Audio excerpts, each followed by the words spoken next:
Thank you for the testimony so far and appreciated the meeting we had in my office.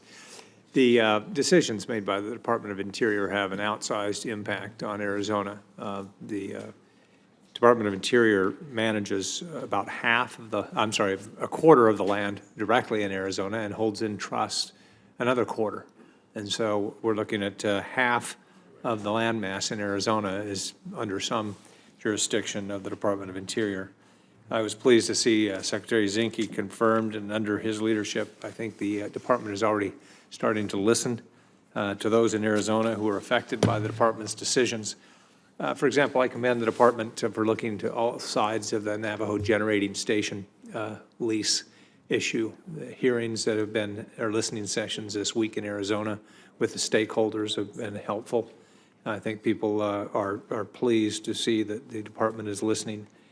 I hope that the Secretary will soon make a trip out to Arizona. Now, members of this committee have heard me talk repeatedly about water, and we talk a lot about it in Arizona. We talk about it more than we have it. That's the problem. The basin states are very close to coming up, hopefully, with a drought contingency plan.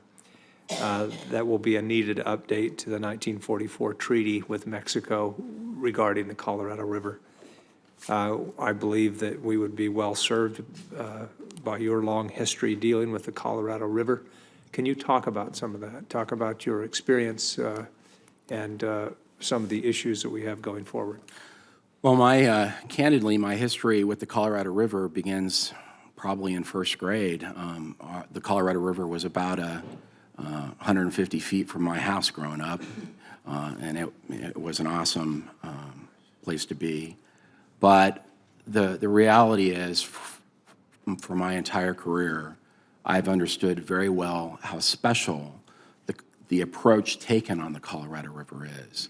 The 7 basin states have worked cooperatively, sometimes encouraged or nudged by the department, but there is a legacy. There is a legacy of them coming together since the Hoover Commission to reach consensus on very tough issues.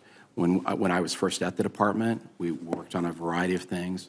I was involved in the Arizona Water Rights Settlement Act, and I know full well what power the Secretary has as it relates to the Colorado River and the legacy of cooperation that has been shared with the department and the 7 basin states, and I cannot imagine that changing under our watch. Okay, talk a little about that role. What is the department's role? Is it to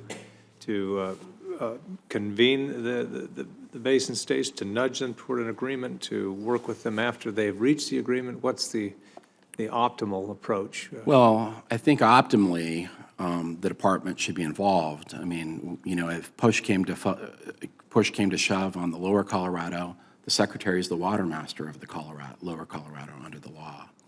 But the reality is that it's through encouragement. There's constant meetings between the department and the various states as well as them collectively. And it's my belief that we should be engaged and not take a back seat. But at the end of the day, to the extent that the states can agree on an approach that works for us, we should adopt it. Thank you.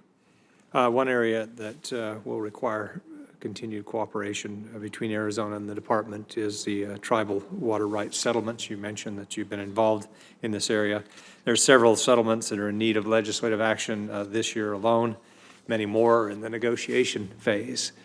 How can your previous experience in this area be of help to Arizona?